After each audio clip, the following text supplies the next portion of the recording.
বন্যা দুর্গত মানুষের প্রয়োজনীয় সহায়তা নিশ্চিত করতে সরকার সর্বোচ্চ গুরুত্ব দিয়ে কাজ করছে বলে জানিয়েছেন দুর্যোগ ব্যবস্থাপনা ও ত্রাণ মন্ত্রণালয়ের প্রতিমন্ত্রী এম ইকবাল হোসেন। বিকেলে খাগড়াছড়িতে বন্যা দুর্গত বিভিন্ন এলাকা পরিদর্শন এবং ক্ষতিগ্রস্তদের ত্রাণ বিতরণকালে তিনি এসব কথা বলেন। এ সময় মন্ত্রী বলেন, বর্তমান পরিস্থিতি সরকার সার্বক্ষণিক পর্যবেক্ষণ করছে। প্রধানমন্ত্রী নিজেও বন্যা দুর্গত মানুষের খোঁজ খবর রাখছেন এবং তার নির্দেশনাতেই তিনি ক্ষতিগ্রস্ত এলাকা পরিদর্শনে এসেছেন। দুর্গত মানুষের কষ্ট লাঘবে দ্রুত ত্রাণ সহায়তা নিশ্চিত করা হচ্ছে। আপাতত ক্ষতিগ্রস্ত মানুষদের খাদ্য সহায়তার বিষয়টি সর্বোচ্চ গুরুত্ব দেওয়া হচ্ছে।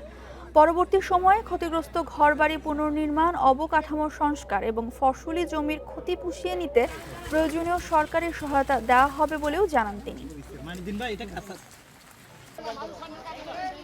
প্রধানমন্ত্রীর কথা হলো যে কোনোভাবে হোক জনগণকে সাহায্য করতে হবে, তাদের খাওয়ায় বাঁচায় রাখতে হবে পরবর্তী ভালো সময়ের জন্য। আমরা কিন্তু যে ঘূর্ণিঝড় আক্রান্ত ছিল যে 3 মাস ধরে কিন্তু ওখানে আমরা ত্রাণ দিচ্ছি, এরকম প্যাকেট প্রত্যেক সপ্তাহে দেওয়া হচ্ছে।